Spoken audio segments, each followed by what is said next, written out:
The Harvest of the Dead. The night sky over Eziama village was dark and heavy. Only the faint light of the moon cast long shadows on the dusty paths. Nduka sat on the wooden stool in front of his hut, eyes fixed on the distant hills. It had been a year since the harvest of the dead took his father, Namdi. A year since the ghosts of their ancestors rose from their graves, collecting the living as payment for the sins of the past. This year, Nduka had vowed that the dead would take no one from his family. His mother, Adaugo, had never recovered from Namdi's loss. She sat inside their small hut, staring at the wall, her mind lost to grief.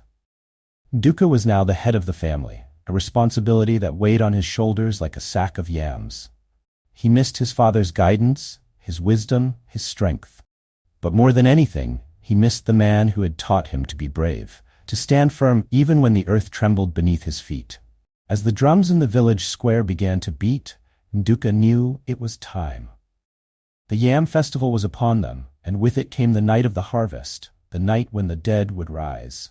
The festival had once been a time of joy and celebration, but for the past 5 years it had become something to fear. On the last night of the festival, after the yams had been offered to the gods, the dead would come. They would walk among the living, choosing one villager to take back to the underworld. No one knew why this had started, but every year, one person disappeared. Nduka's father had been the last. "Do you really think you can stop them?" Uchechi, Nduka's closest friend, whispered as they made their way to the square. Her voice trembled, betraying the fear she tried to hide. She had lost her brother 3 years ago, and she still carried the pain of his loss in her eyes. "I don't know," Nduka replied, his jaw tight. "But I have to try. I can't just sit and wait for them to take someone else." The village square was filled with people, but there was no joy in their faces. The air was thick with tension. Even the elders, who usually sat with pride, looked anxious as they gathered around the sacred fire. At the center of the square, Okonkwo, the village chief, stood tall, his staff of office clutched tightly in his hand. His eyes scanned the crowd, and when they landed on Nduka, they softened with pity. The ritual began as it always did, with the offering of yams to the gods. The villagers lined up to place their harvest at the foot of the shrine, each yam laid with trembling hands. As the last yam was placed, Okonkwo raised his staff. "Great ancestors, we honor you with our harvest," he began, his voice deep and resonant. "We ask for your protection and your mercy. We are your children, and we seek your blessing." The wind picked up, howling through the trees that lined the square. The fire flickered, casting eerie shadows on the ground. Nduka's heart pounded in his chest. He could feel it, the shift in the air, the coldness that came with the presence of the dead. Suddenly, the drums stopped. The silence that followed was deafening. "They're here," Uchechi whispered, her hand clutching Nduka's arm. Out of the darkness, they came. The dead. They moved slowly, their faces pale and hollow, their eyes dark and lifeless. Their bodies were draped in the tattered clothes they had been buried in, and the air around them smelled of earth and decay. The villagers froze, their eyes wide with terror. No one dared to move. No one dared to breathe. The dead walked among them, silent, their empty eyes scanning the crowd. Nduka felt his throat tighten. He had seen them before, the night they took his father, but this was different. This time, he was ready. As the dead moved closer, Nduka's heart raced. He looked around at the terrified faces of his fellow villagers, their fear palpable. He knew he had to act, but how?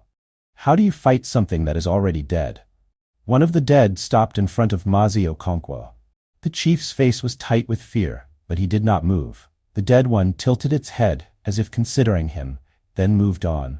They were searching for someone. Suddenly, one of them stopped directly in front of Nduka. It was his father. Nduka's breath caught in his throat. Namdi's face was pale and gaunt, his eyes empty and cold. But it was him. His father, the man who had raised him, who had taught him everything he knew. Now he stood among the dead. "Father," Nduka whispered, his voice breaking. Namdi did not respond. His eyes were fixed on Nduka, but there was no recognition, no warmth. He was no longer the man Nduka had known. He was something else, something empty. "Namdi!" Adago's voice rang out from the crowd. She stumbled forward, her eyes wide with grief and desperation. "Namdi, please, come back to us." Before Nduka could stop her, His mother ran toward the dead, her hands reaching out for her husband. Nduka grabbed her arm, pulling her back. "Mother, no," he cried. "He's not the same. He's gone." But Adalgo struggled in his grip, tears streaming down her face. "He's not gone. He's right there. Namdi, please, don't leave us again." The dead turned as one, their hollow eyes locking onto Adalgo. The air grew colder, and Nduka could feel the pull of their presence, the unnatural chill that seeped into his bones. "They've chosen her," Uchechi whispered, her voice trembling with fear. Nduka's heart pounded in his chest. No, they couldn't take her. Not his mother. Not after everything they had already lost. He stepped forward, blocking Adalgo from their gaze. "You can't have her," he shouted, his voice shaking with anger and fear. "Take me instead." The dead paused, their empty eyes fixed on Nduka.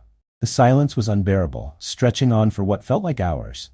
Then, Namdi stepped forward, his cold, dead eyes still locked on his son. "Nduka," he whispered, his voice barely audible, like the rustle of leaves in the wind. "You cannot stop this. It is beyond you." Nduka's hands trembled, but he stood his ground. "I won't let you take her. I won't let you take anyone else." Namdi's face did not change, but there was something in his eyes, a flicker of something that almost looked like sadness. "The harvest must continue," Namdi said softly.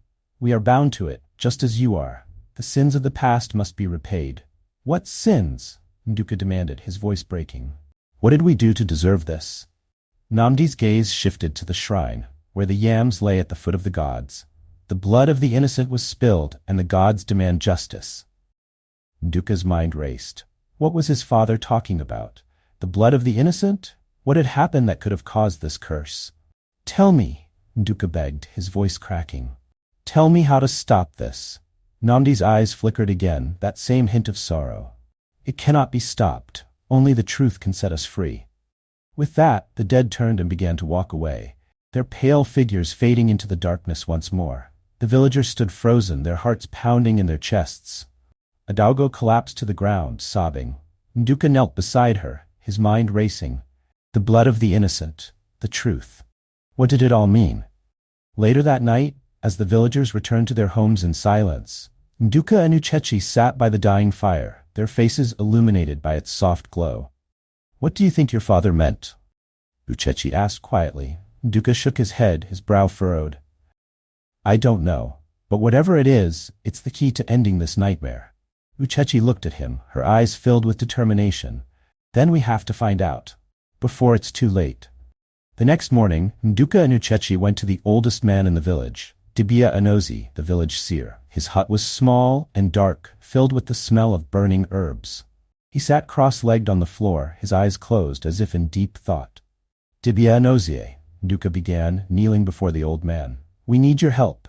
The dead are harvesting us, and we don't know why." The old man opened his eyes slowly, his gaze sharp despite his age. "The dead harvest because the living have forgotten." "Forgotten what?" Uchechi asked, her voice trembling. "The truth," Dibia Anozi replied, his voice low. "The truth of what happened long ago, the truth that was buried with the bones of the innocent." Nduka's heart pounded in his chest. What truth? The old man's eyes were heavy with age and sorrow. Long ago, a great injustice was done in Eziama. The village was accused of crimes against neighboring tribes. To appease the gods and protect the village, the leaders of Eziama offered innocent lives as sacrifices. This bloodshed stained the land, and now the spirits of those innocent ones seek retribution. Nduka's stomach churned. The ancient tales of betrayal and sacrifice had always been vague, but he had never realized how deeply they were tied to the village's current misfortunes. "You must find the remains of the sacrificed souls," Dibia Anozi continued. "Their bones are buried in the old forest, beyond the sacred grove.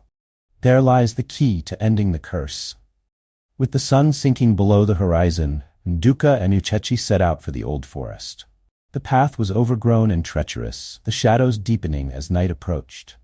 They navigated through the thick foliage, their hearts pounding with fear and determination. After hours of searching, they stumbled upon an old, crumbling shrine deep in the forest. It was covered in vines and looked as if it had not been touched for centuries.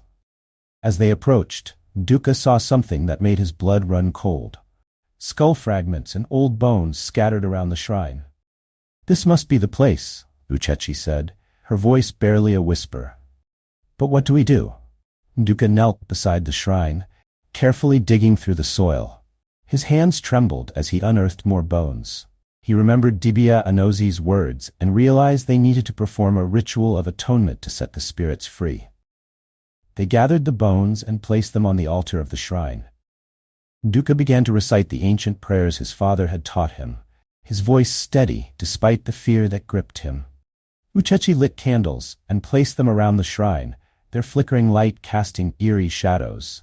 The night grew colder, and a chilling wind swept through the forest. The air was thick with anticipation as Nduka and Uchechi completed the ritual. They sprinkled the bones with sacred herbs and poured libations of palm wine, asking the gods for forgiveness and peace for the souls of the innocent. As the last prayer was spoken, a profound silence fell over the forest. The oppressive weight of fear seemed to lift, and a warm, gentle breeze blew through the trees.